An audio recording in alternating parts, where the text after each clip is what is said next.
All right, so we're to the filling part. So this is how he looks now. Looks a little misshapen. So we are going to only fill him to about the same line that the second horn is. If you did the no-sew version, you should already have it on. If you haven't, just kind of mark kind of like the third row down from the opening. And so just kind of like do 3/4 of the way up. That's a good way to think of it. So you're gonna hold him up. I like to keep all of my beads in this jar. I got these at IKEA. And it just keeps everything nice and tidy because these are a mess to deal with. So you have your beads. These are a little bit smaller than the last bag that I got, which is a little weird, and you know, luckily I feel like my stitches are tight enough, but that is something to look out for if you are going to be using these poly beads a lot more often. But anyway, so I made this little funnel right here. It's literally just made out of cardstock. You can tell I've used it quite a bit, but it's a piece of cardstock that I just rolled up into a funnel. I left a bigger opening at the bottom just because these like to pile up and get stuck, and then I taped it together so that I can use it. And it's nice because I can kind of like guide where it's going. So you can't see, it's literally just a void, but I like to put it all the way into the head. And then I like to start. This is one of my tablespoon measuring spoons from the kitchen. And then I'll just kind of fill this as much as I can at first.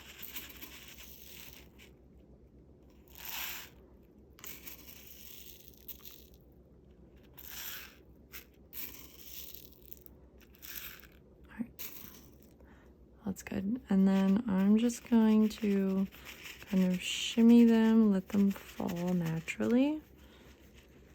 And you can start to feel them start to fall in there. So I am not measuring how much I'm putting in here. Should I? Maybe. I could, but I usually don't. Just because I kind of just go by feel and look rather than measurements. And then I weigh my dragon at the end. So yeah, you are just gonna keep doing this until you're about 3/4 of the way full.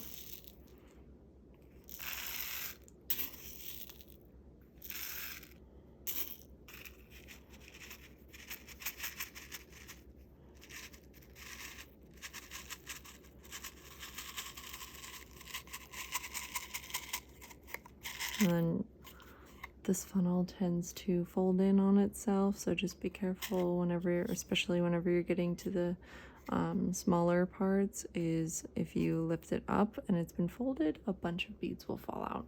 So just something to look out for. So you're starting to see it's filling up.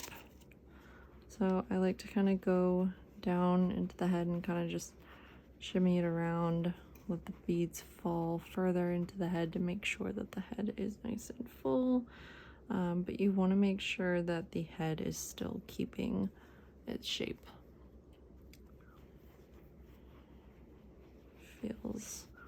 Feels about right. So we're just gonna keep filling her up. So whenever I'm to this point, I don't really bother with the funnel anymore, but we are going to be using it once we start decreasing and getting to the tail, and be a little bit more careful than I am being currently.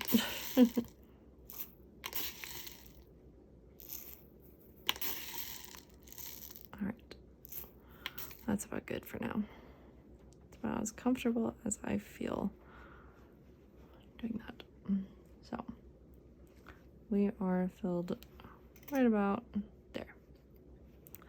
So you're just gonna start following the pattern and decreasing and going towards the tail, but as you go, you're going to fill it in as you go. But you want to leave a good space because it's really hard to work the stitches if it's filled all the way to the top, because they're just going to be spilling over as you work. So you know, you just want to be careful as you go. But if you're using polyfill stuffing, really just, you know, I would probably start filling, you know, whenever I'm done with the head, fill the head, done with the body, fill the body. So stuff as you go, as you would normal plushies. But yeah, I will meet you guys a little bit later whenever I am doing the tail.